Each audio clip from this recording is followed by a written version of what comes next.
Eu quero agradecer aqui a presença de todos e agradecer o convite aqui e realçar aqui a importância da minha filha Amora, do Guilherme Coelho, né, para a realização dessa primeira palestra. Eu vou depois indicar os livros, são alguns clássicos, que vão dar todo o itinerário, eu vou imprimir, um momento eu falo os nomes, e eu sigo várias vertentes de história, de ciência, e o que eu ia dizer é que vamos começar logo então na pré-história. E notícias últimas das pesquisas dos neurônios e certas descobertas científicas que mudam visceralmente o que está ainda nos livros que já são. Vamos começar a pré-história. A pré-história, ela precede, então é interessante falar do início do ser humano. A nossa relação com os animais, ela é muito próxima, né? As pesquisas do DNA, hoje em dia, dizem que entre nós e uma minhoca há pouca diferença. Imagine, então, os outros animais. Vamos começar bem pelo começo, assim. Bom, por exemplo, o ser humano, o primeiro significado da história do ser humano, que vai durar 1 milhão de anos, é a data clássica, mas hoje em dia é estendida para 1,5 milhão. E só nos outros 50 mil é que vai começar a tal civilização, a cidade de Ur, a primeira. Mas vamos lá para o início. A primeira designação de cultura vem pelas urnas funerárias, pelo modo em que o ser humano, já há mais de 1.100.000 anos atrás, começou a ter, claro, a relação da morte. Então, o que se encontra em todos os lugares, da China, a América Latina, América do Norte, todos os lugares, são as urnas funerárias. Então, a morte, realmente, ela é o ser humano, né, o autodenominado ser humano, tem consciência da morte. Isso que vai designar a nossa cultura. Então, tudo vai girar em torno disso. E também, lógico, a sobrevivência da espécie, mas a morte é o principal fator. E só para começar, as urnas funerárias são às vezes com escamas, às vezes são com pedras, mas todas são pintadas de ocre ou vermelho, que é a cor do sangue, e a importância é total. O primeiro ser humano, ele andava de 4. Quando ele vai começar a se erguer, ficar ereto, inclusive a espinha dorsal, hoje é a principal característica do ser humano, andar em pé, o hominídeo. Com isso, começou um processo incrível. Quando nós éramos arrastando ainda, antes dos nossos primos, chimpanzés e tudo, nós tínhamos o olfato como primeira condição de emoção e de reação. Então, os animais cheiram, nós éramos. Como o ser humano começou a ficar ereto, em pé, esse olfato passou apenas, ele foi reprimido. O olhar ganhou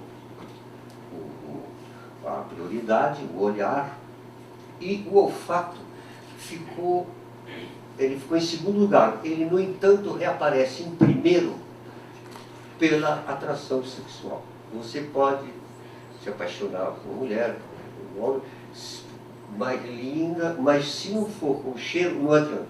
Então, essa é a reminiscência do olfato. Em seguida, o ser humano começou a ficar em pé, né? Ao mesmo tempo com isso, ele começa a ficar ereto e tem uma certa embriaguez ao ficar parado.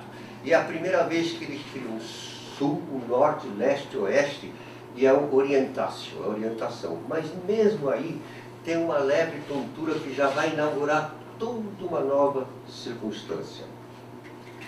Então, por exemplo, o ser humano, 1 milhão de anos, provavelmente mais de acordo com as informações, ele tinha um ritual com a morte. E depois veio a era glacial. É nessa era glacial que o ser humano começa a criar um cérebro enorme de proteína.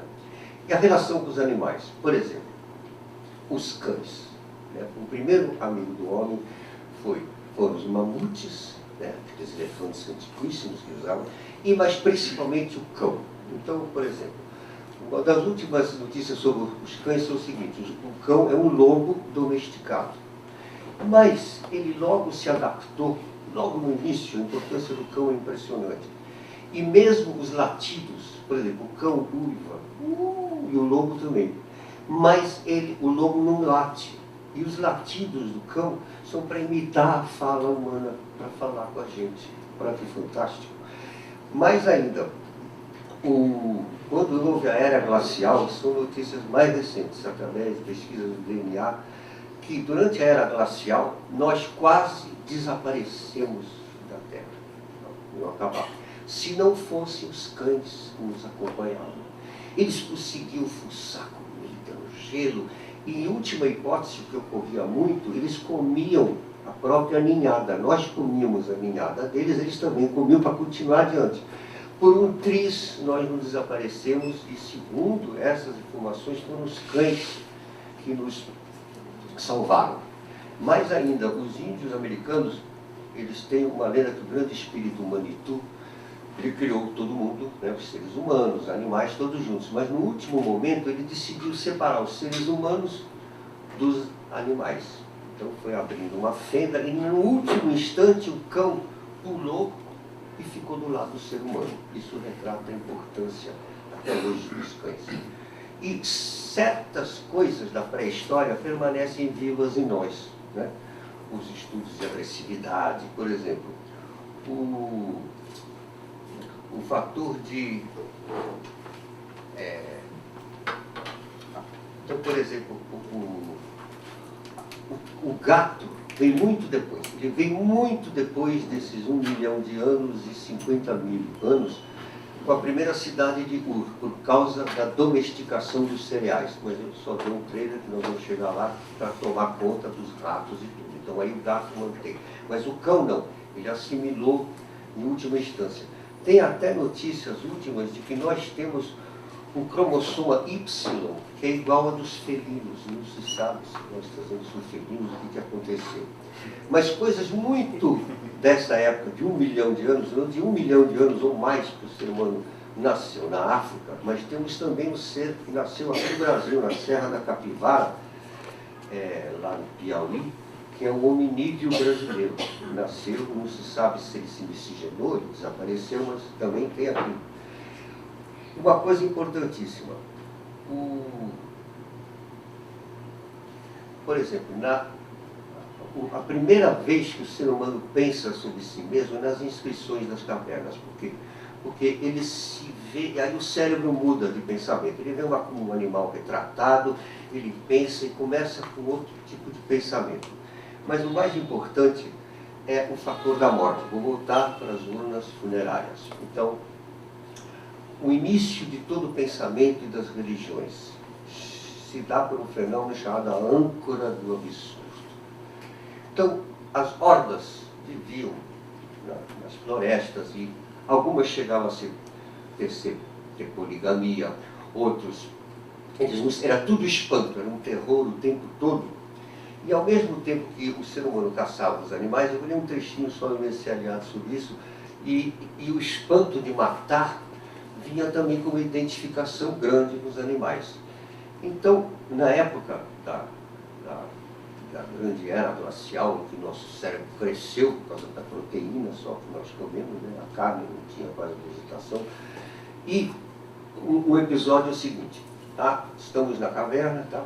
E o xamã, cada xamã ou feiticeiro de cada horda tem uma interpretação, daí a âncora do absurdo, mais novo. Então, por exemplo, danças propiciatórias para que a caça dê certo. Então, vamos lá caçar junto com o mamute, vamos caçar o mamute, aí eu vou junto, vamos supor, e aí eu morro.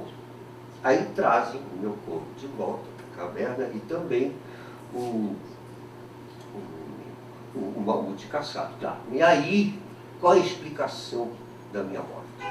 Em primeiro lugar, ou segundo, nós sabemos a precedência, é o sonho. Alguém sonha comigo, ele não morreu não, eu falei e tal. Mas o mais importante é por que eu morri, porque não tem explicação. Então o xamã de cada tribo, isso acontece até hoje com nossas pré-ancestrais indígenas, e todos assim, é o seguinte, o Jorge Malta morreu porque na hora de cuspir 4 vezes na árvore sagrada, antes de começar a caçada, a 4ª cuspida ele errou. É por isso, é por isso. O outro vai dar uma explicação totalmente, não interessa, isso é a âncora do absurdo que vai se fundamentar. Então, as explicações mais inacreditáveis, né, ocorrem. Isso hoje em dia, inclusive em tribos, por exemplo, as tribos indígenas, tem a Ruth Benedict, que é uma grande antropóloga, ela descreve, por exemplo, os pueblos, que são uma comunidade indígena, mas eles são pacíficos, eles são mais assim, pela conciliação, mas eles não têm uma grande arte, mas têm uma vida tranquila.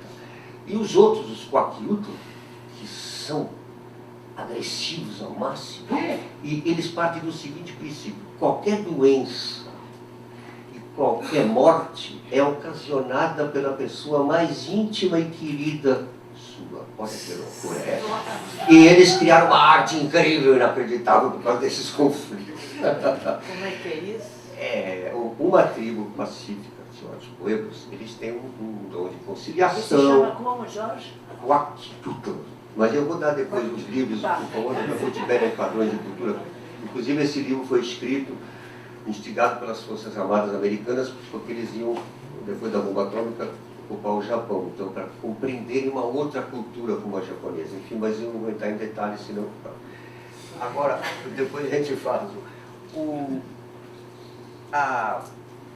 Por exemplo, a morte, por exemplo, nesse sentido, do canibalismo, da antropofagia.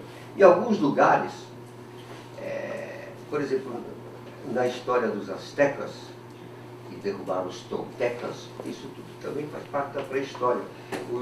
Os astecas já estavam instalados, e os toltecas eram uma tribo lá, que hoje em dia é o Novo México, e chegaram e pediram para os astecas, por favor, vocês então nos deixem... nós não temos terra nenhuma, por favor, deixe a gente pegar alguma terra. Aí os astecas falaram, nós vamos dar um pântano para eles, onde só tem cobras venenosas e escorpiões venenosos, e eles vão acabar. Mas acontece que a força desses astecas, que depois os toltecas que deram esse presente, e os astecas, ao invés de sucumbir às cobras venenosas e aos escorpiões, eles tornaram as cobras e os escorpiões como estandartes da tribo deles. E em seguida eles atacaram os astecas. E aí começou com esse xamã de novo, que mais atrás da história dizia, não, o Jorge Malta morreu porque a 4ª cuspida, pá. Então ele tem uma visão, deve ser de grande, não se sabe, para ter o poder total, ele exige que para que o sol consiga raiar no dia seguinte, que tem que matar pelo menos 600 pessoas por dia. Daí que começam os sacrifícios em massa. Ao mesmo tempo, uma outra explicação, a mais pragmática, dizia assim, no México só tinha as galinhas, não tinha um animal de grande porte. Então, eles precisavam, eles sacrificavam lá a pessoa no alto da pirâmide asteca, e o sacerdote abriu o coração, com um golpe daquela faca de esmeralda, e com as pulsações do coração ele lia os augúrios, mas o corpo todo eles derrubavam pirâmide abaixo, e quem tinha financiado aquele corpo já pegava, comia tudo. Então seria uma explicação materialista, mas não. Mas é a própria ideia da coisa. Aqui, nas tribos, e também, toda isso é história, nossos índios, eles tinham canibalismo, mas não era para comer, porque tinha fartura de peixe, de comida, que era um paraíso, toda a história do Brasil e dos índios. Mas eles tinham coisa religiosa. Então, o exemplo é o Hans Staden, aquele marinheiro alemão que chegou aqui, e eles matavam um prisioneiro, mas um prisioneiro heróico. Então, geralmente, o prisioneiro xingava o cara, vai me matar, vocês estão... Aí sim, valia a pena, eles não comiam o corpo, só absorviam um pedaço simbólico para poder se apoderar da coragem do inimigo. O Hans Staden, que era um alemão, começou a chorar lá, aí falou, não mata ele não, deixa ele vivo. Ele voltou para a Alemanha e contou a história. Então, como vocês verem que essas coisas... Mas ainda a proximidade dos animais. Por exemplo, Estudos recentes nos mostram, por exemplo, os chimpanzés, que são os mais, né, parecidos com Darwin e tudo, nossa. E eles têm, ao contrário do que se pensava, eles já têm uma cultura, eles conseguem ter a técnica de pegar um pauzinho, pegar, enfiar no formigueiro, comer as formigas, né, já tem tecnologia. Mas o mais importante é que na horda do chimpanzé, olha, são descobertas recentes, ele, por exemplo, tem um chimpanzé que é o arengueiro, o incentivador da guerra. Ele está todo, tem que atacar o outro, aí não pega. Mas, de repente, por uma sinapse, nós vamos voltar para as sinapses do cérebro, que são na velocidade da luz e são iguais o que acontece nas galáxias. E ao mesmo tempo no mundo subatômico. Então nosso cérebro é um computador de quatrilhões. Então sinapses tão rápidas que ao mesmo tempo que eu estou falando uma coisa, já estou pensando em outra, já é tudo, o tempo todo é assim.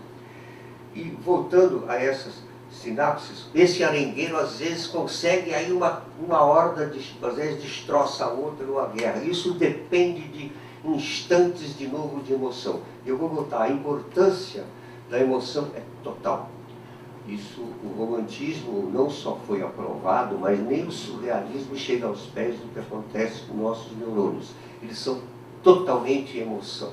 A própria álgebra, abstrações, logaritmos são pura emoção, o tempo todo.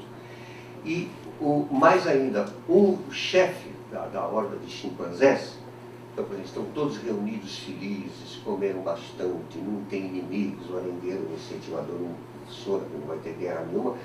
E o chefe de chimpanzé, sem motivo nenhum, entre aspas, sabe, ele pega um bebezinho chimpanzé de uma das fêmeas, sacode e mata. Bom, não se sabe se é para mostrar o poder dele, mas são coisas que permanecem no ser humano. Muito desse tipo de agressividade, ela irrompe às vezes na história. Ela explica o terrorismo, a função sagrada do próprio nazismo, né, que são explosões baseadas nessas categorias. Isso tudo é um historiador chamado Konrad Lorenz, o K. Konrad Lorenz. Ele foi muito importante porque ele previu coisas que hoje, há muito tempo, na década de 50, ele era um alemão, e ele queria explicar o que houve, aquela coisa horrenda do nazismo. Então ele ganhou 2 prêmios Nobel. Um para explicar o aspecto dessa agressividade do ser humano. Começa que nós mesmos lutamos contra nós. Tem um eu que diz, faça isso, outro não faça.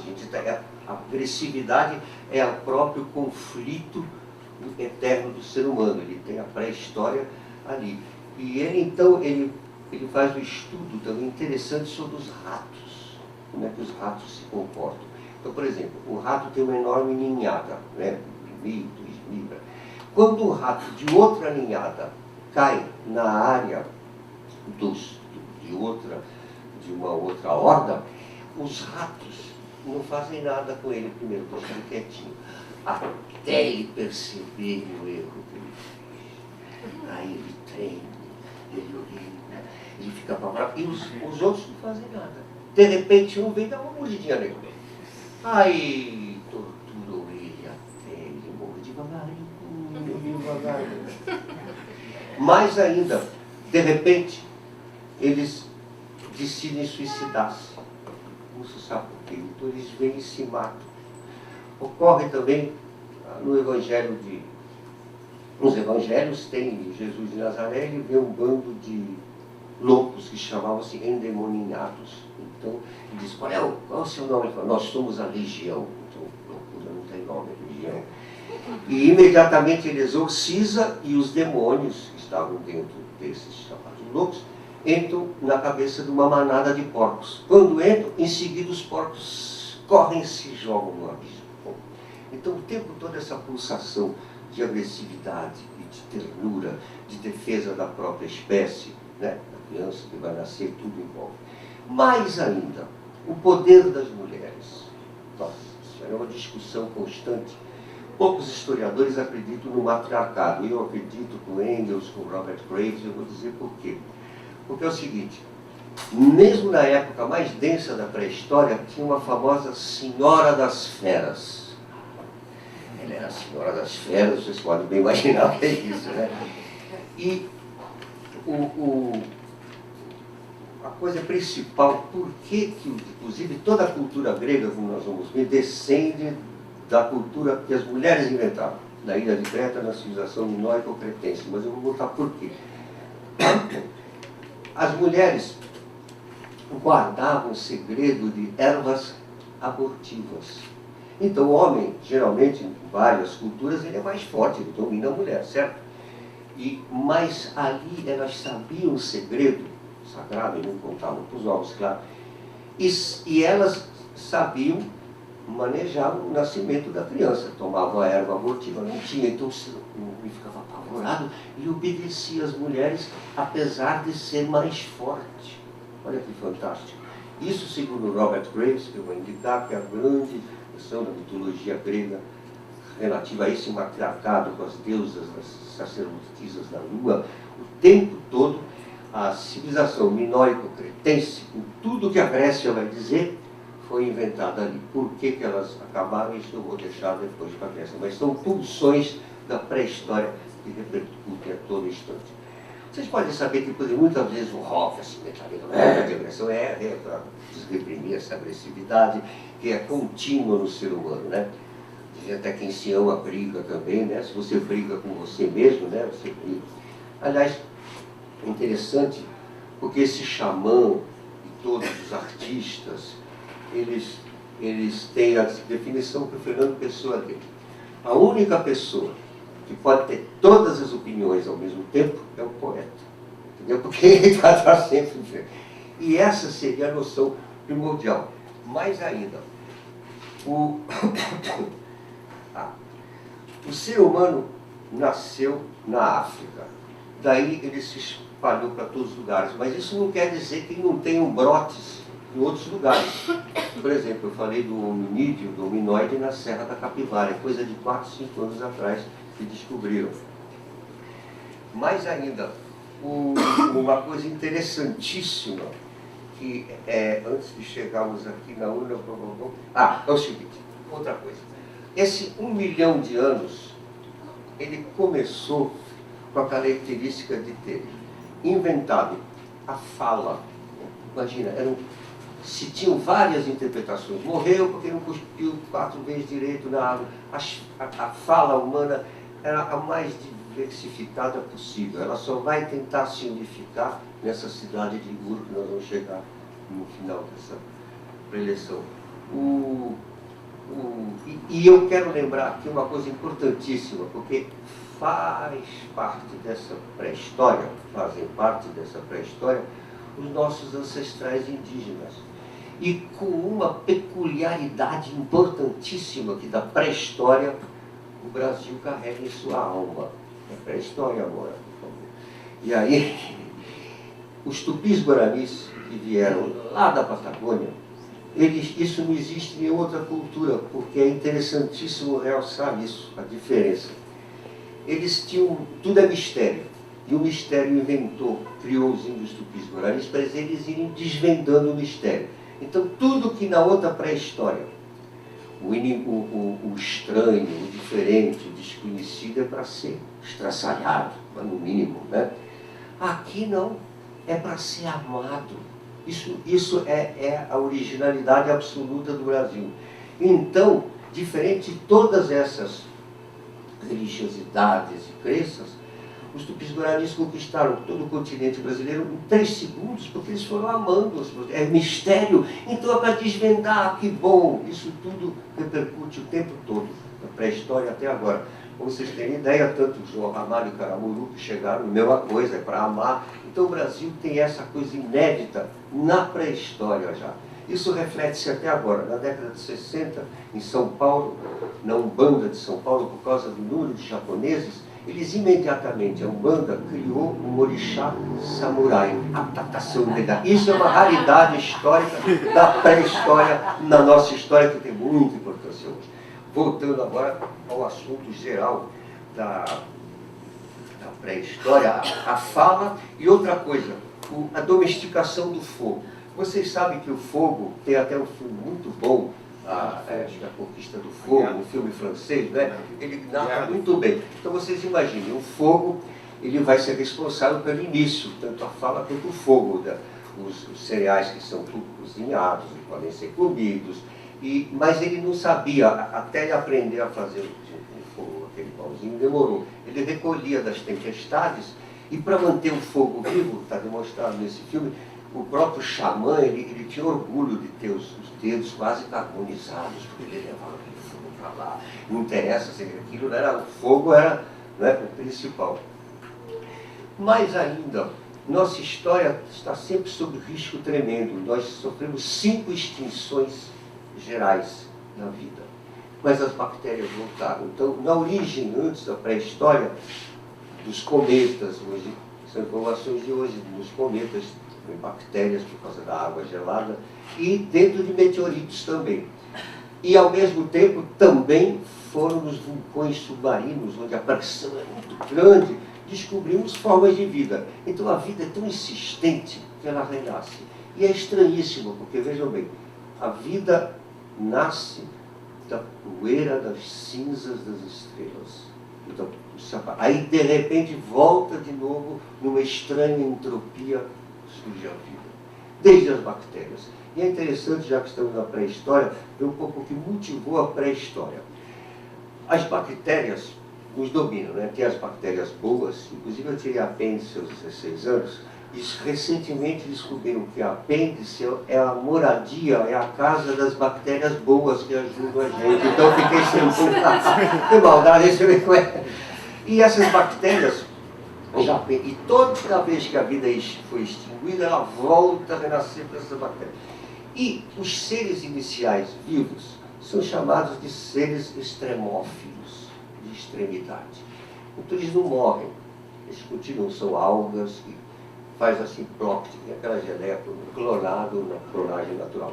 Por complexidades que nós não sabemos por quê, o grande salto da natureza vai ser o fim dessa eternidade dos seres extremófilos e o início de uma complexidade, de uma sofisticação maior ao criar o sexo masculino e feminino para daí nascerem as crianças. Isso foi uma convulsão na história da bioquímica, da natureza, para fabricar esse ser que nós somos. Aí que começou. Isso está depois de um livro famoso do Sándor Ferenczi, Thalassa, que é o mar universal, onde começou o início do sexo. E com ele veio a pulsão da morte. Por quê? Antigamente não morriam aquelas algas extremófilas, não, até hoje. Mas o preço da sofisticação do ser humano e de todo o resto que nasceu é o preço da morte. Então voltamos de novo à meditação fundamental da morte. E ela vai permear toda a nossa história. Mais ainda, eu só quero aqui, por exemplo, uma coisa muito importante também na pré-história,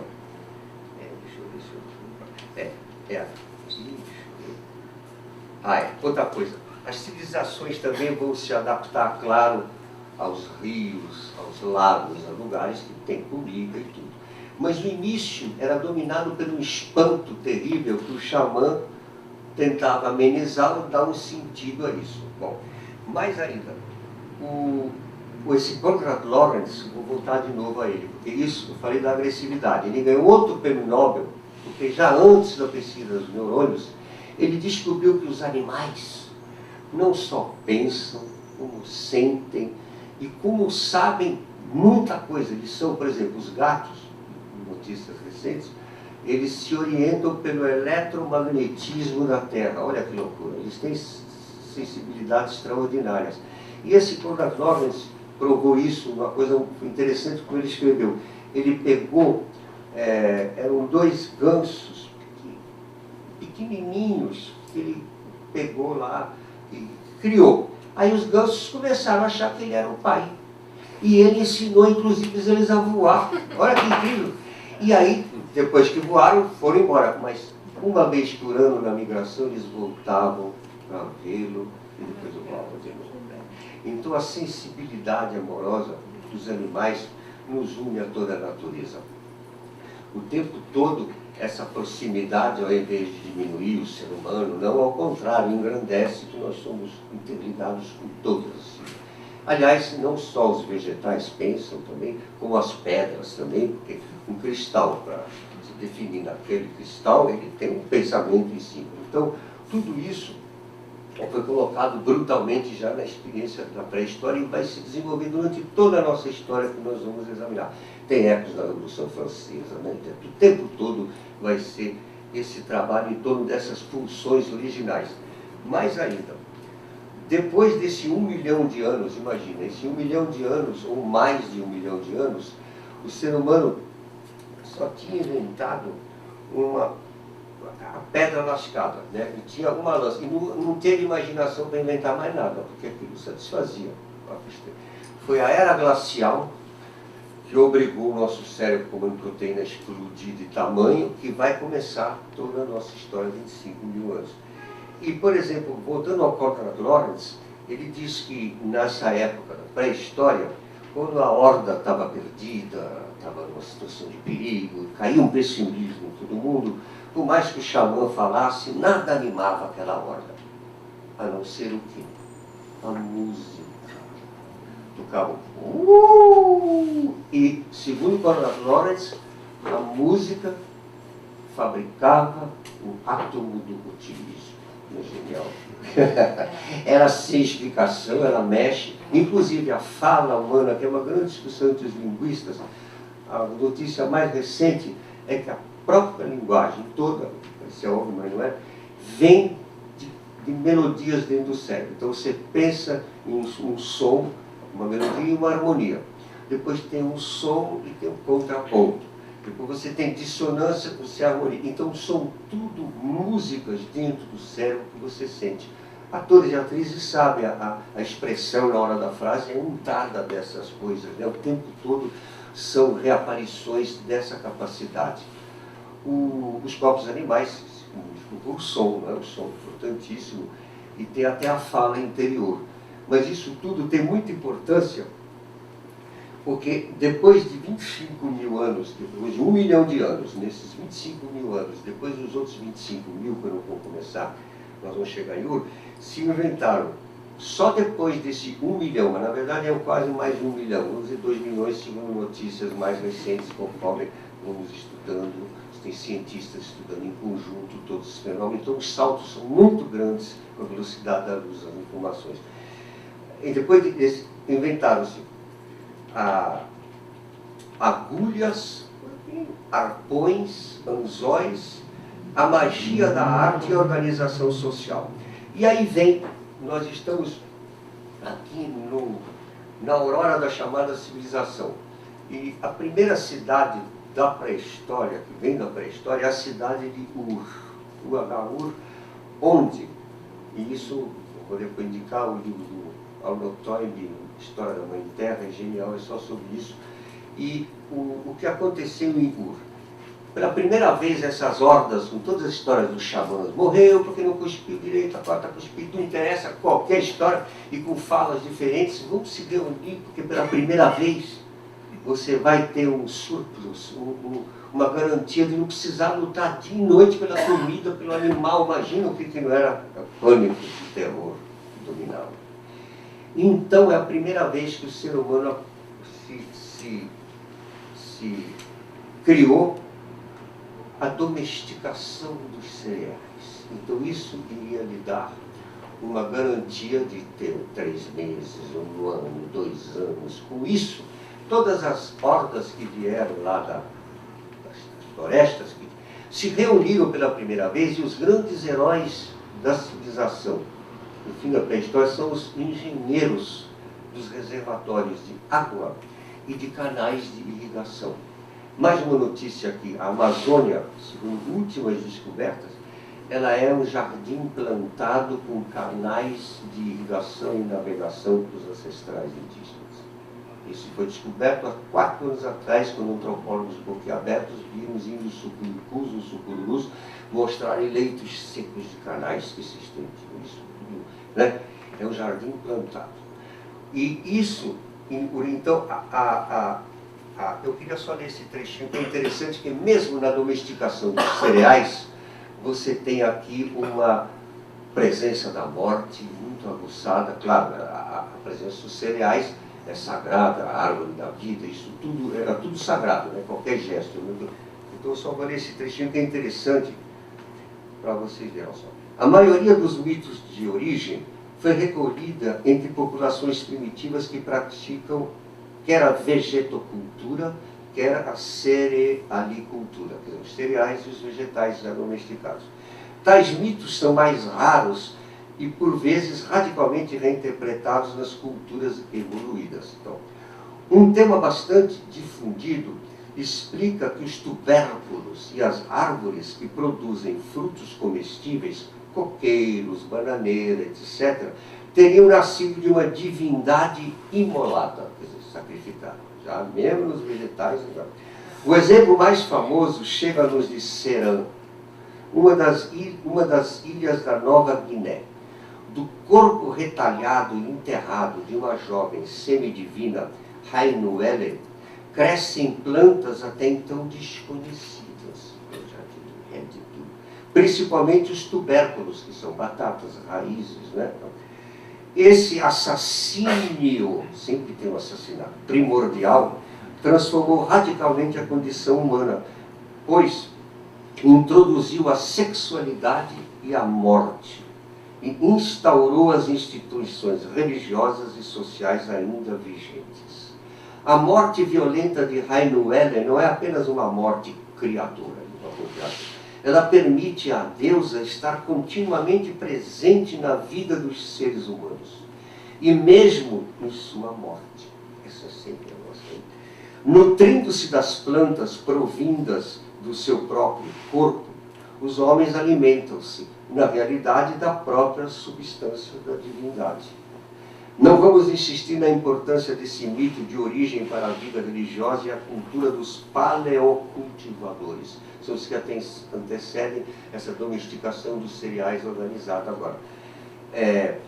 Basta nos afirmar que todas as atividades responsáveis, as cerimônias de puberdade, sacrifícios de animais ou sacrifícios humanos, canibalismos, cerimônias funerárias, etc., constituem propriamente a rememoração do assassínio primordial. Toda hora vamos voltar. Isso está em tudo, está na Bíblia, quando é exigido o sacrifício, né? Jacó Deus suspende na última hora. Essa é a primeira repulsa, essa próprio Jesus é imolado. O tempo todo você tem a morte está sempre perto e ela faz parte. Uma coisa, quando nasceu o sexo masculino e feminino, veio a presença da morte. Tanto que para vários jornalistas o instinto da vida está conectado intimamente ao instinto da morte. Daí, então, você tem sadomasoquismo, loucuras de sexo, por isso que são representações desse instinto que vai e vem. Eros e Thanatos estão sempre ligados. Isso vem da pulsação lá de trás.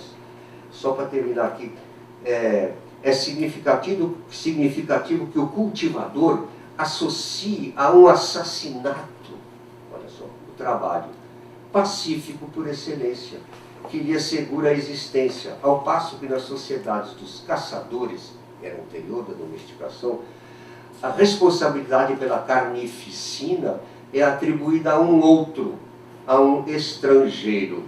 Só para lembrar, se é atribuída ao estrangeiro, imagine a evolução dos tupis-guaranis ao considerar o estrangeiro a criatura amada, idolatrada. Imagina. Então é incrível a diferença total desse tom. Compreende-se, o caçador, ele teme a vingança do animal abatido, mais exatamente da sua alma. Essa alma vai atormentar o tempo todo. Ou justifica-se perante o senhor das feras, ou a senhora das feras, que são os que dominam. Quanto aos paleocultivadores, o mito do assassínio primordial justifica, de certo, ritos cruentos, como o sacrifício humano e o canibalismo, mas é difícil precisar o seu contexto religioso inicial. Claro, tudo é sempre mutações, aproximações, recuos. Mais ainda, aqui, e vamos chegar em Ur. Por que onde que termina, depois desse 1 milhão de anos, e começa esses 25 mil primeiros anos, depois os outros 25 mil, 50 mil anos de história já de civilização. Essa cidade de Ur, então, ao mesmo tempo que domesticam os cereais pela primeira vez, lá vai ser o trigo. Na China vai ser o arroz. Nos astecas e nos maias, o milho, tá? São primordiais. E na cidade de Ur, os heróis são os engenheiros que fazem os reservatórios de água. E muita gente de vários lugares com falas diferentes e xamãs, tudo. Então tinha que unificar. Então nasce a escrita como sinais. Então, por exemplo, tinha uma, sei lá, eles inventavam um balde para pegar água ali, para todo mundo, falavam todas línguas diferentes, inventadas, com sons, e para unificar, então tinham sinais, e daí nasce a escrita. Ainda não vai ser nem hierógrafo, são pinturas assim, sei lá como é que se, setas indicando como flecha que tinha que levar água para lá ou para cá, mas nasce a escrita. Nasce também a roda, eles inventam a roda nessa época da cidade de Ur para transportar cereais e tudo. E também o governo, é a primeira vez que você vai ter que conciliar um montão de hordas diferentes, com xamãs e com línguas diferentes, numa organização. Então a cidade de Ur inicia exemplarmente esse acontecimento da primeira cidade. Então a escrita, a roda e o governo vão ser inventados nesse fim da chamada pré-história e início da nossa civilização. Agora, isso se estende, e é muito importante lembrar que aí inventam tudo, a escrita, os armazéns, o gato vem, e depois nós vamos ver, começa a descoberta do bronze, do ferro, e aí o fogo já está bem domesticado, e vai então produzir a primeira até Ur, os seres humanos eram mais ou menos iguais em direitos, em economia e em distribuição de renda.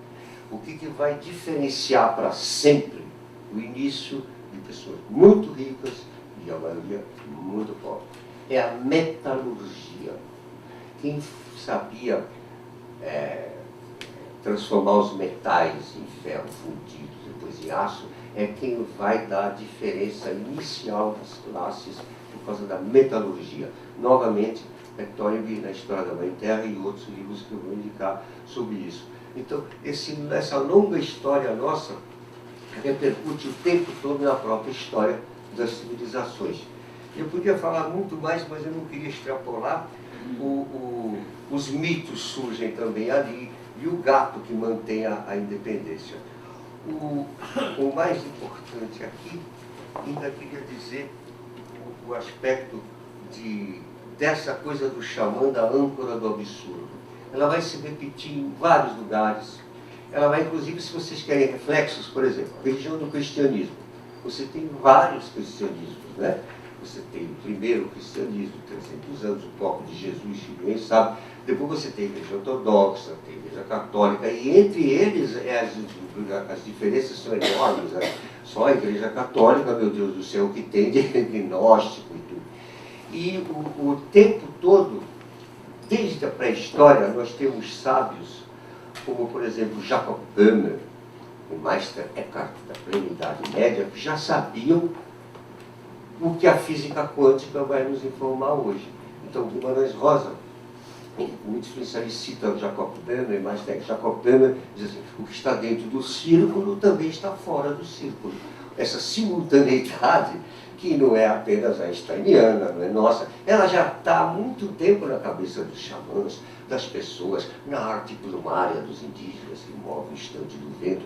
E isso tudo é surpreendente, porque muitas vezes achavam que isso era romantismo, mas é mais que romantismo. Nossos neurônios são pura emoção e são dedicados a isso. A coisa é tão vasta, essa pré-história, que podemos fazer 1000 preleções sobre cada instante dela. Mas eu estou fazendo um resumo, espero que tenha dado uma ideia, e se quiser alguma pergunta, ou então eu ilustro com depois 2 musiquinhas que tem a ver com a pré-história, a Samba dos Animais, só. E vocês, por favor, se quiserem, a pré-história continua o tempo todo permeando nossas... Por exemplo, querem ver mais o DNA, As descobertas do DNA são surpreendentes. Além das 3 tribos asiáticas que vieram para o ser humano, nasceu na África, foi para a Ásia, subiu para o Estreito Bering, em 3 migrações veio para cá. Mas tem também no Brasil, além das 3 migrações asiáticas, um ser que nasceu aqui, e tem ainda 2 migrações misteriosas, uma da África, direto, e outra da Austrália, que deve ser os pigmeus. Olha que fantástico. Até hoje a história está sendo... Por favor, Amora. Como é que da Angra do Absurdo foram geradas as primeiras civilizações? Foi isso que deu? É coisa da morte, da de religião, Ur. A foi cidade isso, de religião? Ur, isso, não, foi o seguinte, na cidade de Ur, eles tiveram que, primeiro, adotar todas essas religiões como se fossem partidos diferentes do Congresso, então tinha tal, cada um tinha sua. E aí foram... Mas era uma cidade feita com Homo sapiens, não? Claro, mas é o sem seguinte... humanos. Isso, totalmente. É o seguinte, o que aconteceu foi, de tanto trabalho, eles conseguiram observar, por exemplo, como é que nasce o capim, que na verdade vai dar um trigo e tudo, e começaram a domesticação dos animais depois desse 1 milhão ou mais de tempo. E isso, concretamente, aconteceu na cidade de Ur. Inclusive é citada na Bíblia como a cidade de Abrão, de onde vêm todas as etnias. Mas isso tudo, historicamente, foi quando as hordas, vamos dizer, 1.200, sei lá, hordas de diferentes falas, e cada xamã diz, esse era o país por isso, que era... Aí tiveram que reunir todo mundo com um trabalho unificado, que mesmo que tivesse explicações totalmente diferentes, interessava a todos poder ter um ano de comida garantida no armazém dos cereais, do trigo. Imagine a primeira vez que não preciso lutar pela comida de amanhã e a hora da inimiga e tudo. De repente, os reservatórios de água, os engenheiros que fizeram, e com isso a invenção da roda e da escrita como sinais simples que depois vão se desenvolver em pictogramas, depois Isso é muito vem... antes do Egito. Muito antes, não. Isso aqui é a fronteira final da pré-história, que é o início da pré-civilização da cidade de Ur. Entende? Foi a primeira vez. A partir daí... E não havia uma religião unificada? Não. Eles tinham, milhares de deuses reunidos. reunidos, não. O tempo todo era isso vai se repetir em toda a história humana. Você vai ver na história do Egito, que você falou, isso vai dar um maior barulho, porque os egípcios já tinham muitos deuses, né? Osíris, Ísis, Anubis, o Chacal, e toda a mitologia. Mas aí eles foram invadindo outros países e aglomerando isso. Ur fez isso em estado pequeno, com as hordas. Depois o próprio Egito vai assimilar várias culturas, e o panteão religioso, além de Amon-Ra, tinha todas as religiões incluídas. Então os sacerdotes começaram a dar o dinheiro, era tudo. Daí que vem Akhenaten, o pai dele, Amenhotep. Mas é tipo muito antes. Muito não. Isso tudo que eu parei aqui na pré-história, na cidade de Ur, que é a fronteira que nos vai dar depois tudo que vem. De Ur vem a Babilônia, depois vem o Egito, que nós vamos chegar, onde se inventou o Deus único, na 8ª dinastia com Amenófis IV, que vai se estar Akhenaten. Mas o pai dele, Amenhotep, era por isso. Tinha tantos deuses, que você falou, é importante, tantos deuses acumulados, que já não dava mais, era muito Deus, e todos os sacerdotes que ganhavam dinheiro, e o próprio faraó, que era o próprio Deus encarnado, onde é que ficava? Aí o pai dele já dá um golpe, diz, não, é o disco solar quem manda. Então aí o filho dele, então foi mais adiante, e ele inverte. Até então os deuses eram para sacrifício. De repente o sol, Akhenaten, vai existir por causa de nós. Então, a razão do sol existir é pelo amor aos seres humanos. O Salmo 104, Bíblia, ele é igual ao hino de Aten. Akhenaten fez para Aten, do Deus do Pai. Isso é o Egito, a gente vai chegar lá. O Egito também deve tudo aos cereais, ao trigo, mas aí tem a dádiva do milho. Mas Ur não, Ur tinha que construir reservatórios ainda. Ur foi a primeira civilização. Foi a primeira civilização que triplicou a força do... Isso, exatamente. E a mesma... Como? Não, é Iraque, que é a região do Mesopotâmia. Exatamente, a cidade de Ur. Exatamente. E onde é Ur? É mais para cima. Onde é Ur? É mais para cima. Onde é Ur? É mais para cima um pouco da antiga Babilônia, como ela falou. Babilônia é onde? Desculpa a ignorância. A Babilônia seria o lugar de Bagdá, onde é o Iraque. O Iraque. Tudo vem daquele. É a Terra Santa lá. Isso, tudo é Terra Santa, o xamã, é tudo, né? O tempo todo o sagrado dá o ponto de união. Aberto para Até perguntas hoje. agora, né? Aberto para perguntas. Já abri esse. Por favor, aberto para perguntas, por favor. Se vocês tinham poder responder, eu vou responder com mais mistério, mas por favor. Então essas coisas, mas Ur é a fronteira do fim da pré-história. Eu passei correndo, porque são temas, olha, os temas que me colocaram são muitos. Com a Revolução Francesa, eu vou ilustrar inclusive com Copperman aqui, a música da Revolução Francesa. Vamos longe, porque tem muitos, então eu tenho que condensar muito e depois eu tinha uma curiosidade que é o seguinte, como é que a coisa da virada do Homo sapiens para o homem? O que foram? Foi essa coisa física? Não, o Homo sapiens já é. Ele já é ele um já ser é, humano, não. ele já é Desde 1 humano. milhão ou 2 milhões e 200 mil anos. Ele já é o mesmo. Então ele é um homem ereto, É um homem ereto, ele Isso. mudou tudo, a visão E na era glacial o cérebro dele aumentou de tamanho. Aumentou.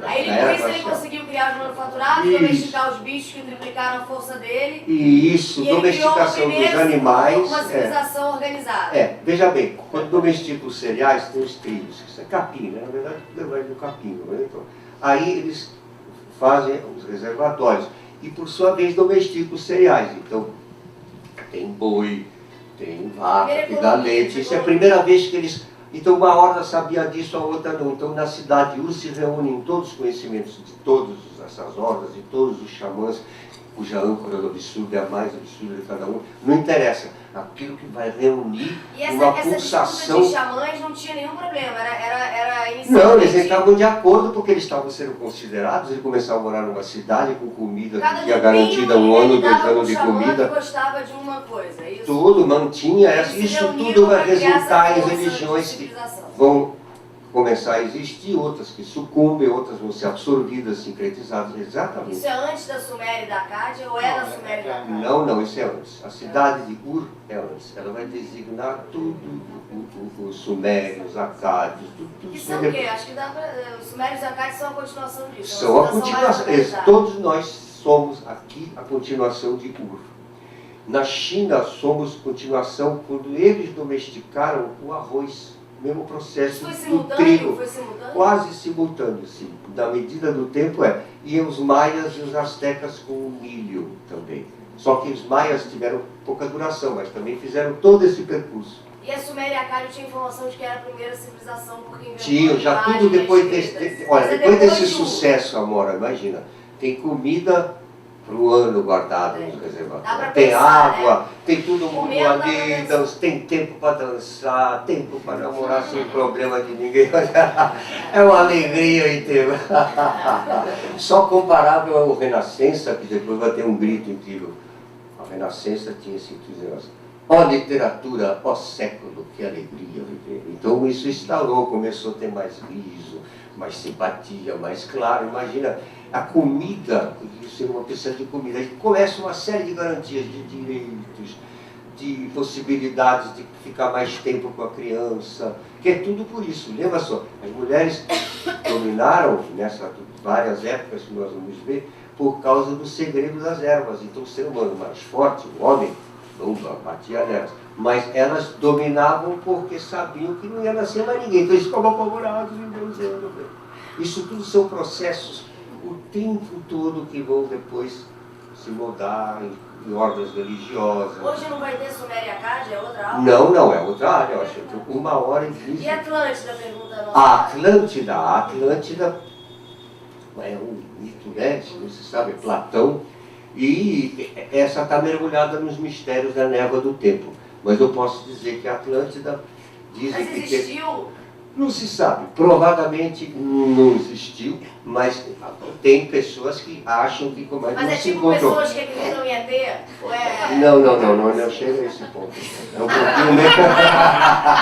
Não tem nenhum dado histórico Não, eu que queria... existiu Atlântida. Não, se for acreditar em extraterrestre, eles, Atlântida. nada disso houve, eles fizeram tudo. Então é bobagem, né? Eles não estão com isso, é uma indústria em si. Não, nada... Misticismo. Escuta, é também criado pelo ser humano. Eu acho que é uma religiosidade. Vejam bem, a religião, ela vem desde a pré-história E para Mircea Eliade, eu também acho, tem as religiões ateias, que são as de Karl Marx, as de Freud e as de Nietzsche. São religiões ateias. Né?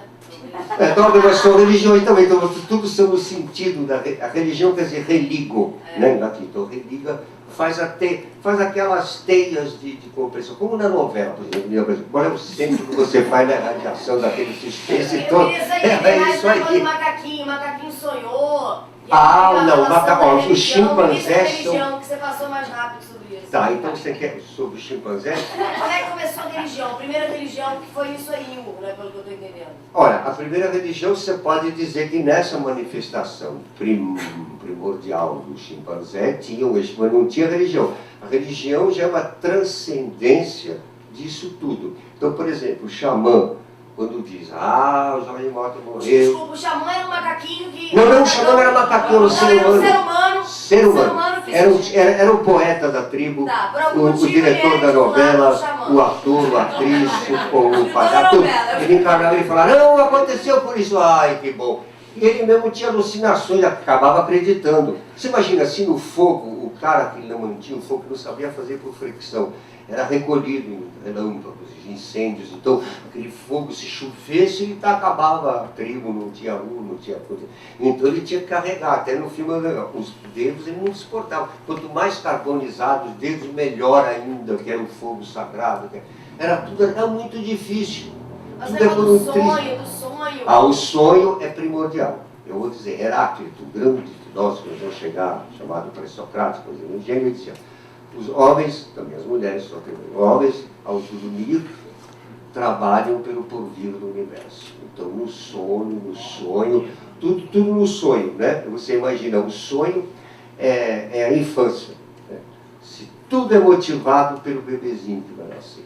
Mas os macaquinhos, o ser humano lá nessa situação... Chimpanzé também guarda. Você pensou como é que cada animal guarda o bebezinho deles? E a religião veio também desse sonho? Veio ao mesmo tempo, tudo, simultâneo. Olha, uma característica é a simultaneidade. Hoje em dia, com a velocidade nossa, a simultaneidade é tudo. Então, por exemplo, 11 anos, o cara pode ser herói e canalha ao mesmo tempo. Ele pode ser positivo e negativo. Tudo, esses extremos hoje se juntaram, são simultâneos no nosso cérebro. Nosso cérebro, de acordo com as pesquisas, ele faz sinapses. Então, cada sinapse que você faz agora, que você está perguntando, você tem vários outros pensamentos. Na medida que você vai emitir o pensamento, já tem outros. Não dá para acompanhar a velocidade. O que acompanha é a linguagem da poesia, da arte, né? E da matemática, que também os cientistas são parentes nossos. Neurociência, tudo transa disso. Então, o problema inicial, o ser humano já era ser humano.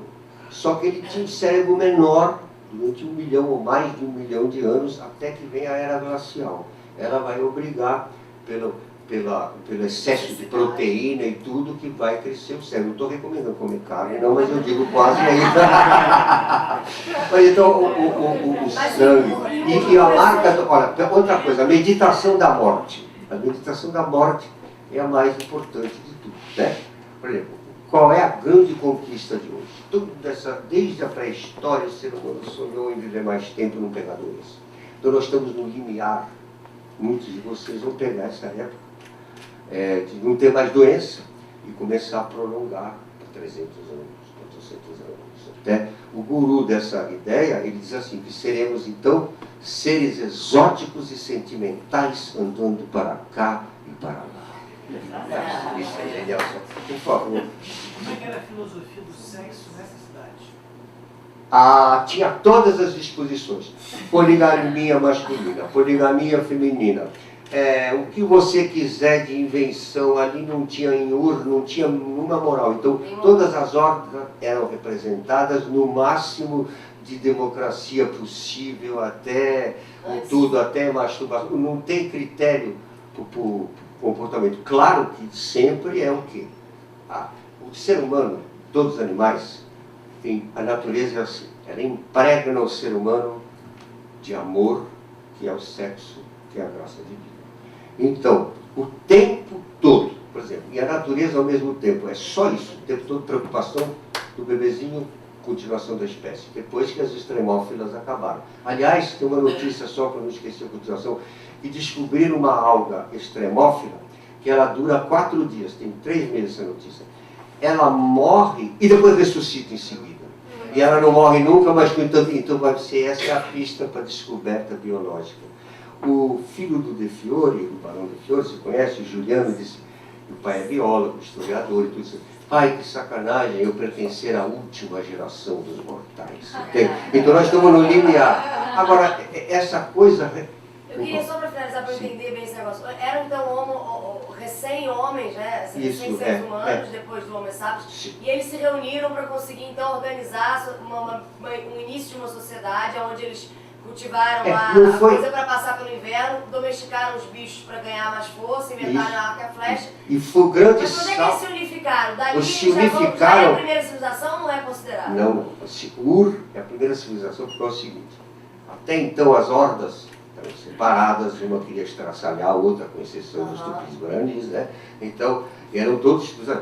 Aí é a primeira vez, tinha sempre uma tentação, puxa, como é que a gente consegue que esses cereais, eles catavam os vegetais, comiam, acabavam, aí alguém falou assim, olha, começou a ter ideia de plantar em série, mas caiu uma chuva, acabava, aí insistiram tanto que viram que domesticando aquele trigo, ele nascia numa colheita, e aí eles falaram, puxa, então tem que ter água, então vamos irrigar. Sim.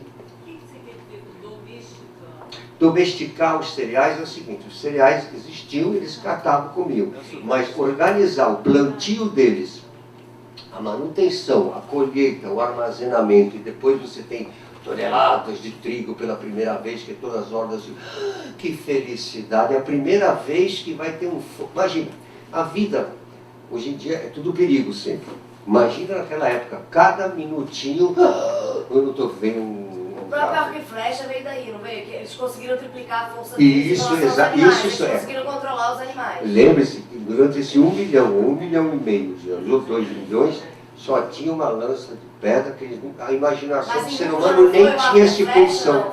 Foi em Suméria, Acádia. Foi depois da era glacial que o cérebro aumentou e aí tivemos, eu acho, isso é uma hipótese da possibilidade de ter essa ideia de extensão, da continuidade de guardar cereais, comer. Você tem sempre uma garantia de que amanhã você não precisa lutar até a morte para conseguir comer. Imagina, eram circunstâncias terríveis. A não ser no Brasil, que era um paraíso de frutas e peixes e tudo. Mas o Brasil já existia nesse momento? Da pré-história, sim. Não, estamos aqui falando da pré-história. Como que maravilha! Essa é a felicidade. Então, todas aceitaram, apesar de terem ideias mais diferentes das outras, falas diferentes.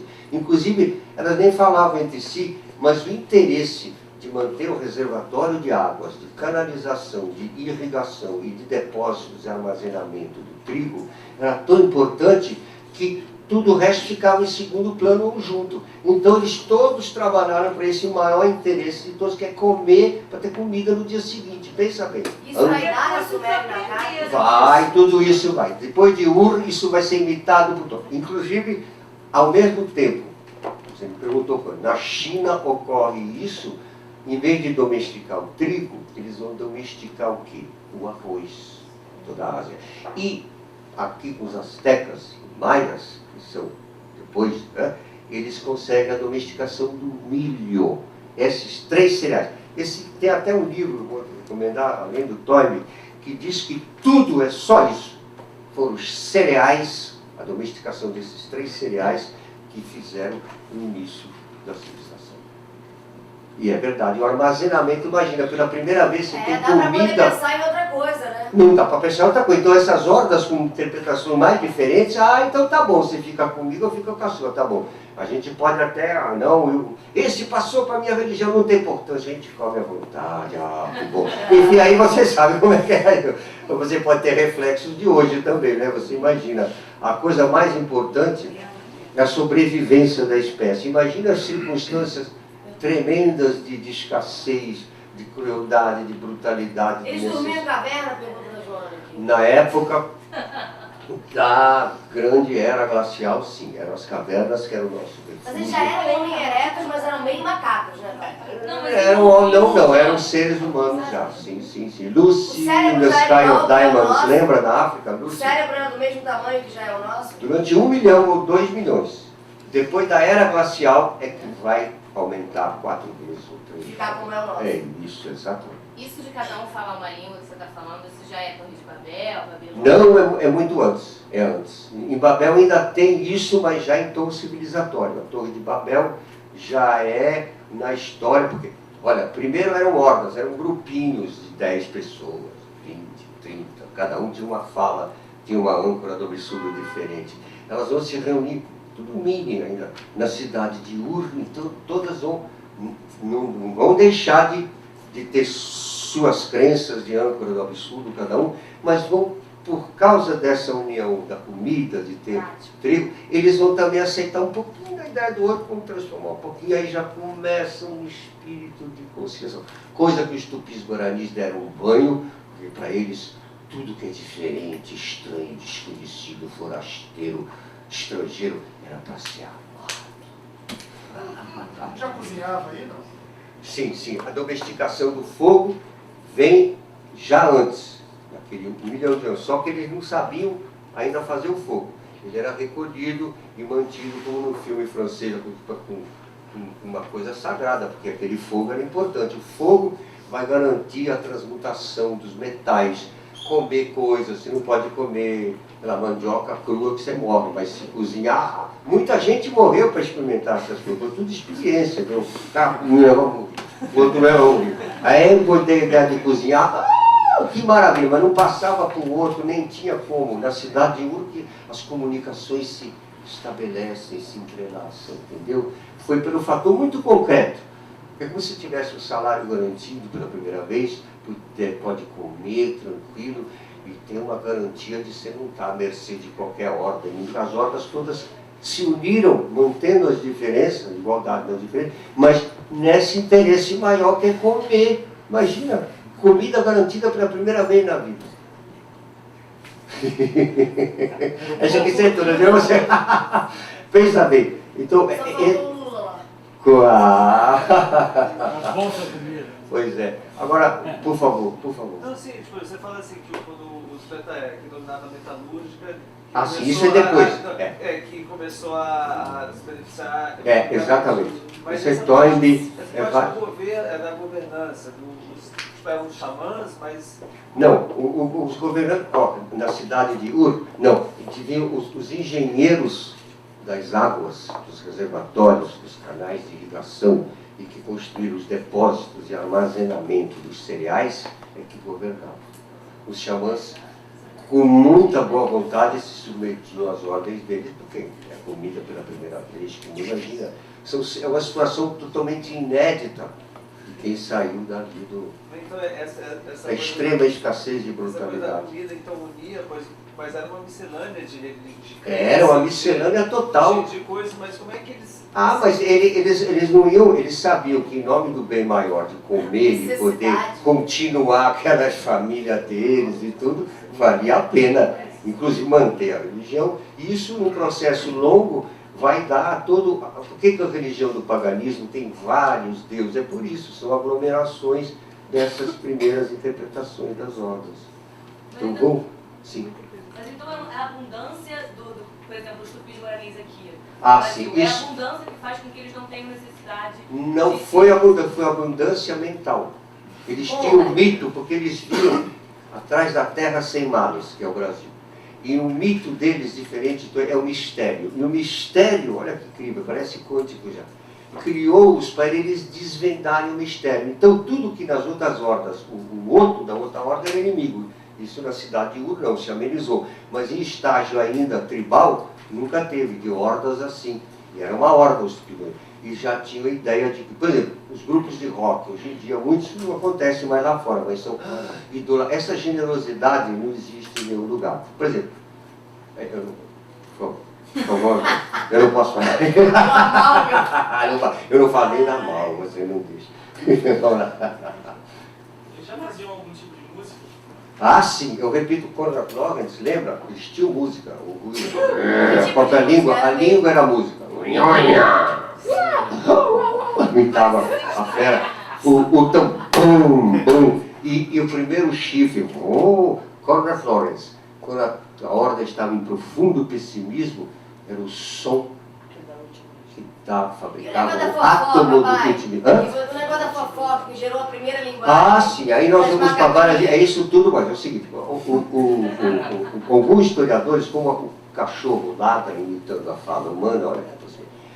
As mulheres dizem que inventaram e sofisticaram e possibilitaram a existência da primeira fala, virar uma coisa mais interessante, sofisticada, pela fofoca. Então elas ficavam dominando com as ervas abortivas, os homens iam caçar lá, e as, aquele lá, e a conversa delas é quem fez a literatura, a filosofia, tudo são as mulheres, acabou. Do começo ao meio, ao fim, até depois, acabou. Tem as duas. E só foi o truque. Mas vou chegar na Grécia depois para... Essa é melhor. A fofoca veio das mulheres. Foi a fofoca que é, segundo Dostoiévski, a essência da literatura. Tudo é fofoca, tudo é conversa, não é não? Ah, mas é assim, observações da psicologia daquele cara, não, mas ele é não sei o que, mas é...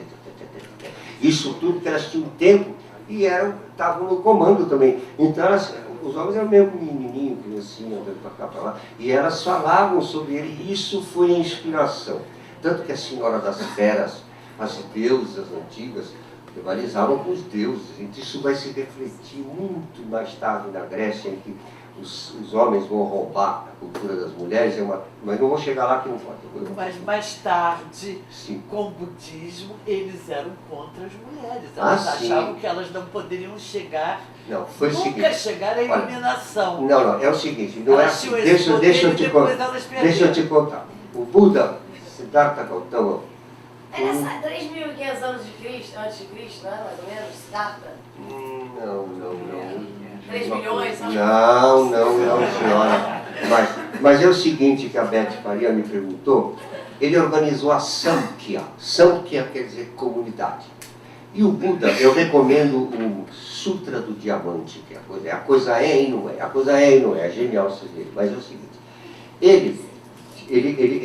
Ele era como um partido do budismo, Samkhya. Então tinha um cara que estava à extrema direita do Buda e dizia o que ele dizia 10 vezes mais. Ele não ligava. O outro dizia menos. Então ele era no meio de tudo. Aí era tudo por eleição, só homens. Então, pela primeira vez, um dos discípulos propõe, por que não propõe a entrada das mulheres? Mas tudo bem, bota em votação. Eu mesmo, Buda, sou contra. Mas ele perdeu na votação. Isso tá? A história para explicar os livros. E ele disse, tá bom, eu aceito. Ele ainda fez uma piadinha, isso tudo é literal. Depois não venham me culpar de que o Nirvana vai se atrasar por 500 anos. Foi só isso. Sim, senhora, essa é a história. E antes de morrer, ele disse a seguinte frase: embora seja inútil, não diligenciai esforços. Mas ele da mulher fez a piadinha. Não vão me criticar que vai durar. Está ali, é Buda Siddhartha. Ele se curvou à votação, ele era democrata de ação. Mas nós vamos querer, isso aqui é só isso, é 1000 palestras. Porque aqui nós vamos, o budismo, então, ao longo. Isso, desculpa, se você olha, porque ela me lembrou um fato importante. A Índia, que é toda a religião da Índia, a Índia é um primor. Ela tem religiões da pré-história ainda. E tinha um filósofo, antes de surgir o Upanishad, que é o primeiro livro que diz, tudo é sofrimento. Em segundo, gostar de tudo que acontece. Antes disso, todo o hinduísmo, o brahmanismo, o jainaísmo, o budismo, tudo serviu para responder a um pensamento arcaico e que dominava toda a Índia na pré-história, que era um senhor chamado Karakavaka ou Karakavaka, não sei a pronúncia, porque é Karakavaka. Ele dizia assim, era o filósofo materialista total que dizia, só existem duas coisas, boa digestão e nenhuma consciência. E para responder, a Índia vem da lá, até no Nirvana, tem ecos disso o tempo todo. Então é tudo entrelaçado o tempo todo. Lá, não é fantástico? Boa digestão e nenhuma consciência. É genial. Aí o Nirvana depois do Buda, tudo tem a ver com isso. Enfim, mas não vamos precipitar, que são pulsões da própria pré-história que repercutem. Mas desculpa, eu não tinha a Suméria e a Acádia, que são como... Vem depois, eles vão ser Mas vistos muito da tempo Babilônia. depois de Ur, não? Então, um pouco tempo depois. Mas Ur então se manteve assim dessa Sim, forma? Ur se desencadeou. manteve. E como é que chegou As a Suméria e a civilizações, Acádia? deixa eu te contar, por amor de Deus. Todas as civilizações do Nilo, que vai ser o Egito, a Babilônia, os caldeus, tudo isso é trigo, tá? Bom, É isso que eu queria entender. Como é que eu... Disso para uma civilização. aí vai ter, você vai se desdobrar na Babilônia, depois vem o Egito, tem os hititas, tem as sírios que são bárbaros que vêm em assalto. O tempo todo são assaltos e migrações de povos, onde hoje é o Afeganistão, esse famoso Afeganistão, é o lugar em que brotam os caras que vêm o tempo todo. E isso, na China, eles não sabiam de Ur, mas a coisa foi semelhante. Semelhante, sempre tem dificuldade. Ó, para você ter uma ideia da natureza, eu vou repetir duas coisas fundamentais. Primeiro, cada folha de cada árvore é diferente de todas as folhas de todas as árvores. Tudo é individual. A natureza, ela usa o critério de o menor esforço, ao mesmo tempo, economia e abundância. Ela não liga para detalhes, embora tudo seja, cada folha é diferente, cada folha de todas as outras folhas do mundo de cada árvore. Então, por exemplo, ao criar uma criança, a ejaculação do esperma do homem lança 1 milhão de espermatozoides. Só um vai fecundar. Ela é esbanjadora. Olha que fantástico. Um espermatozoide, milhões na ejaculação. Por exemplo, o tubarão, a fêmea do tubarão, ela tem no ventre dela os 25 tubarãozinhos. Eles já se matam na placenta e nascem 4 que já são treinados. É o tempo todo. Não é fantástico? E esses mistérios então, são como ontem, aquela matéria descoberta da matéria porosa escura e energia escura que ninguém sabe nada. Chegou agora. É o tempo todo. E Ur vai dar O Ur vai dar em todo, tudo. Ó. A primeira civilização foi os Sumérios e Acádios, Onde é Babilônia, isso é tudo África, meu amor. É tudo África. Tudo África. Só negros. Aliás, eu vou dizer uma coisa que eu estava falando, eu lembrei há pouco tempo, até uma conversa com Caetano, eu falei com o Mário Schember, com o qual eu trabalhei, que era um cientista, que o Albert Einstein dizia que o único que podia continuar a obra dele era ele, Schember, mas ele preferiu, amava tanto o Brasil, que preferiu ser candidato do Partido Comunista, foi do Comitê Central, grande cientista. Ele me dizia várias vezes, só recentemente que eu vi a importância disso, que a carne kosher do rabino, quando ele corta aqui, a batida que ele faz com o pé, é igualzinha do pai de santo no candomblé ao cortar. Então eu falei, Caetano disse, mas então é tudo judeu? Eu falei, é tudo negro, pô, claro. Está entrelaçado, não, meu Deus. O próprio sacrifício, né? Jacó, naquela hora, filho, ele suspende a grande diferença que vem depois, acabando os escravos, são etapas que nós vamos ver nessa primeira investida, né? Eu queria fazer uma pergunta. Por favor. Outro dia eu li que o cérebro de um chimpanzé, eles estavam fazendo uma pesquisa, que o cérebro do chimpanzé estava evoluindo de alguns anos para cá. Né? Então, assim, o fato da gente ter vindo do chimpanzé e assim, os macacos que estão aí, a gente teve de uma espécie que evoluiu. E esses que estão aí, como... Olha, você perguntou uma pergunta fundamental. Eu, inclusive, vou fazer com o Jorge Alberto Costa e Silva, que é o maior neurocientista, com o Gil Caetano, para promover a atenção do governo para financiar, porque eu confesso que o neurocientista desde 56 e com os astrofísicos. E é o que você me disse é o seguinte, o único órgão do ser humano que continua crescendo é o cérebro. Não é fantástico? É o único que continua em evolução disparada. Aumentando, né? Aumentando, é o único. Não é genial isso? E no cérebro você tem o sistema sanguíneo, né? Corre o sangue, tá, oxigênio. Mas tem um terceiro sistema que é o linfático, que o cérebro é banhado numa espécie de líquido azul chamado linfa. e que percorre os nervos, e as glândulas são as ilhazinhas dessas glândulas. E é tudo no comando. A neurociência então descobriu que se der uma ordem dos neurônios, das sinapses, você pode curar doenças através dessa exatamente. Isso, mas é a linfa que percorre, é o sangue dos nervos, né? Tem pulsações e as glândulas e conecta. Então o cérebro é o único órgão que continua. Desculpa, por favor. Na relação do homem com o cão, tem algum registro, alguma teoria de quem tomou a iniciativa de se aproximar? Se foi o... Não, as ideias que dizem são tudo pressuposições, mas é assim, é que, por exemplo, o filhotinho de cão se aproximava, de lobo, para ser domesticado, por comida. Então, às vezes, se sobrava, ele ia lá e era pequenininho, os seres humanos criavam e ele logo se adaptava para comer. Todo animal, a bactéria nos invade, come a gente, de pé para cima, as plantas, tudo. É tudo fome. É tudo. Como é que você vai conseguir viver para o dia seguinte? E principalmente proteger tua esposa, as crianças que vão nascer, imagina o problema. O tempo todo o lobo se aproximou por isso. Nós temos muitos exemplos, não só de Tarzan, ou do Mowgli, menino lobo da Índia, que muitas, Rômulo e Remo, né, pela lenda, foram alimentados por uma loba.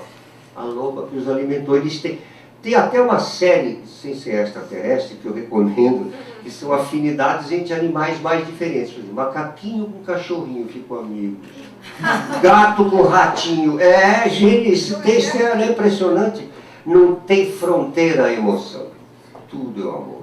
O amor não quer se mostrar, o amor não tem vaidades, porque o amor é para sempre. A pulsão é essa de conseguir viver mais, de criar do bebezinho. O Evangelho de São João anuncia, e uma criança nasceu entre nós. O valor de Jesus é o olhar para a criança recém-nascida e o amor que se desenvolve, não tem nome, é isso que permeia.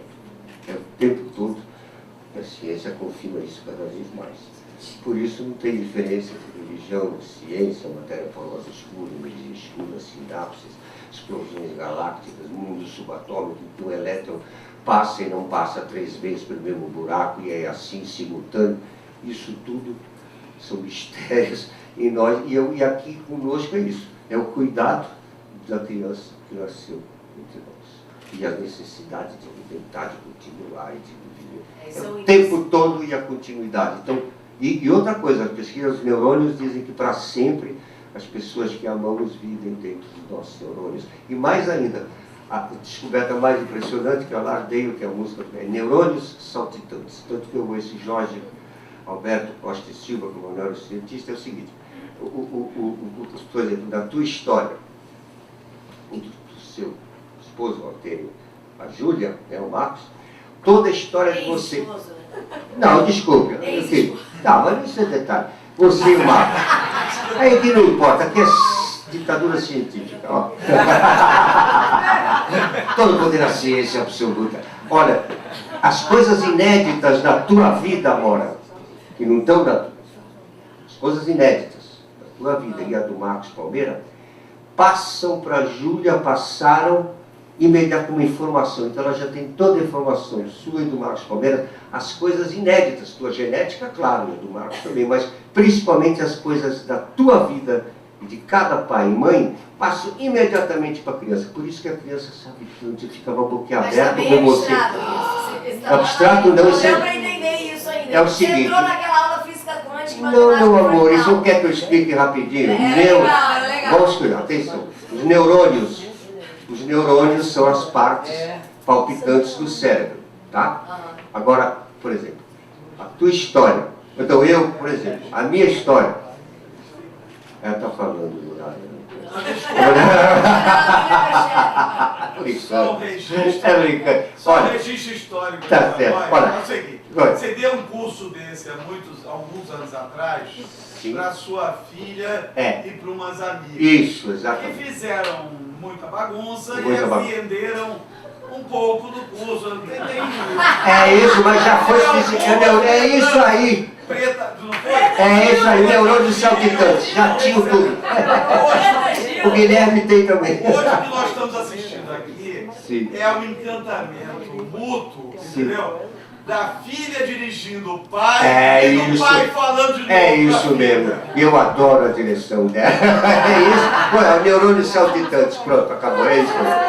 As coisas inéditas da tua vida e de que vão passar imediatamente. Mas aí acontece o seguinte, se você quiser saber, o neurônio, ele tem que fotografar essa nova experiência, ou nesse novo fenômeno inédito que não está. Por exemplo, eu, antes de você nascer, eu, sua mãe Ruth, toda a genética, a minha e a dela estão com você. Mas as coisas inéditas, elas passavam o seguinte, para serem retratadas em você, elas dão um salto, olha que loucura, ou jogam uma luz para o outro lado, os neurônios, e correm nessa operação um perigo, pode morrer. Claro que é raro, mas se a luz ou o neurônio pular para o lado errado, você morre. Mimetiza o perigo de toda a vida e existência. Na maior parte dos casos dá certo. Então, como que eles fotografam, radiografam essa nova experiência da minha vida, da sua mãe, para transmitirem para você e você já nasce sabendo. Por isso que eu ficava boquiaberto, você já sabia tudo. A Julia então sabe mais. E é isso é transmitido. O seu filho também, o Guilherme, é igualzinho. Isso vem o tempo todo, são os neurônios saltitantes. Isso é a neurociência de hoje. E uma das notícias mais impressionantes.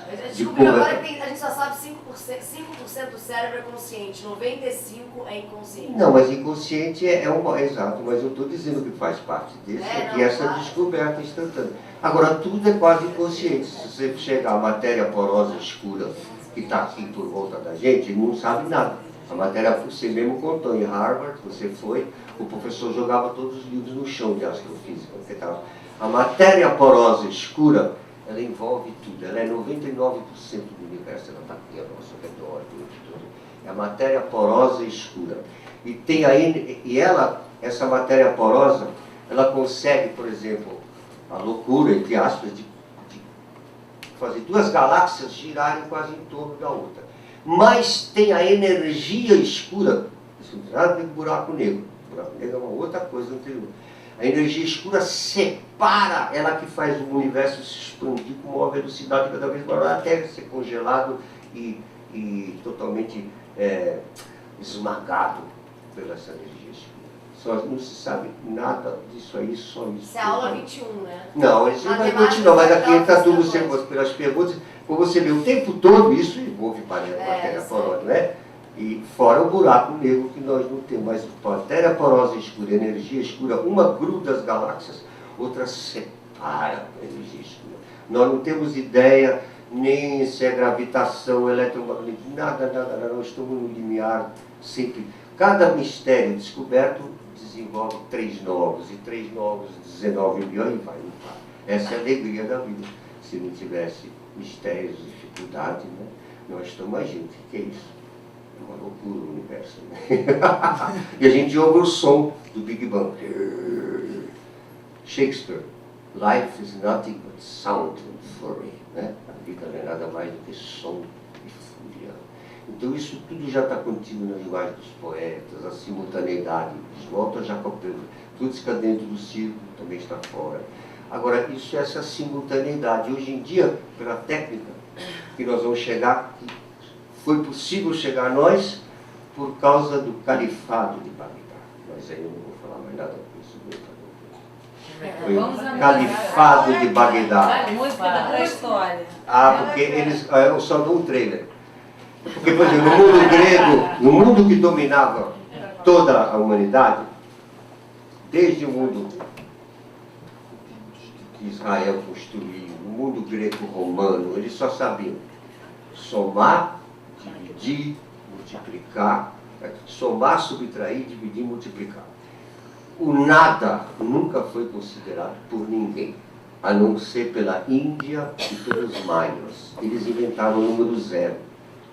E foi por causa do califado de Bagdá, os mercadores de Maomé, depois de ter conquistado Bagdá, ele morre em seguida e começam os xiitas e sunitas a brigarem.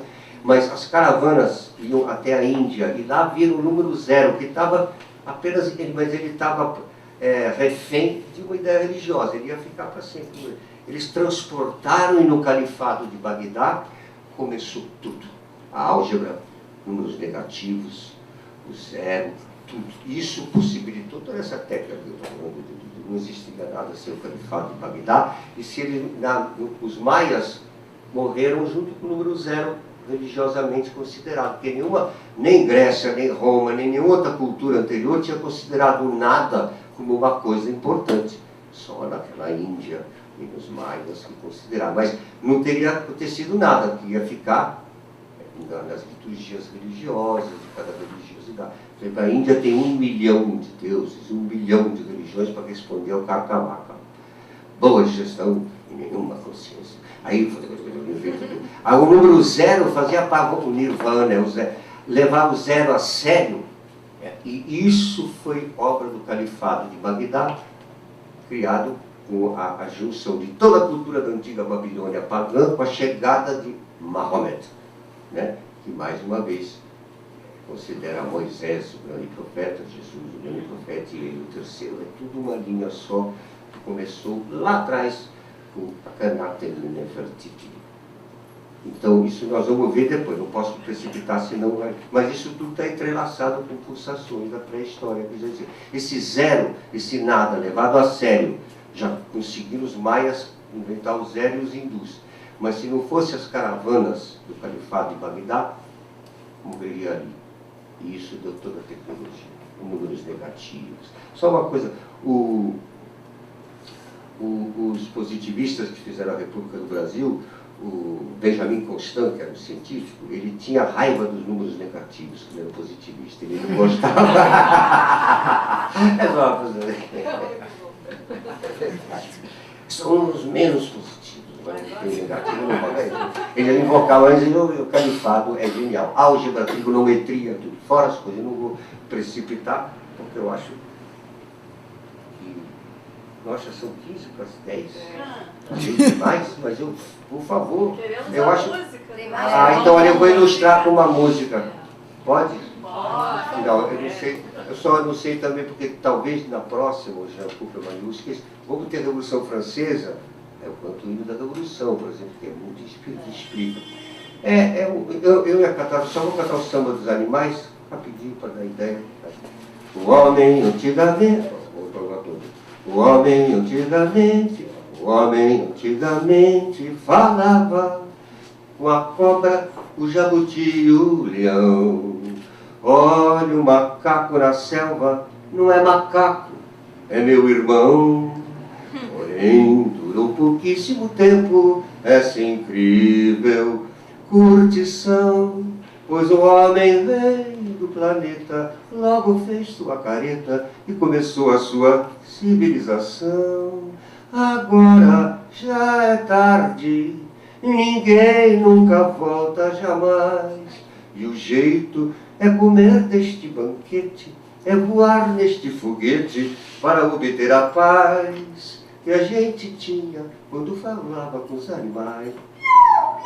Que a gente tinha quando falava com os animais.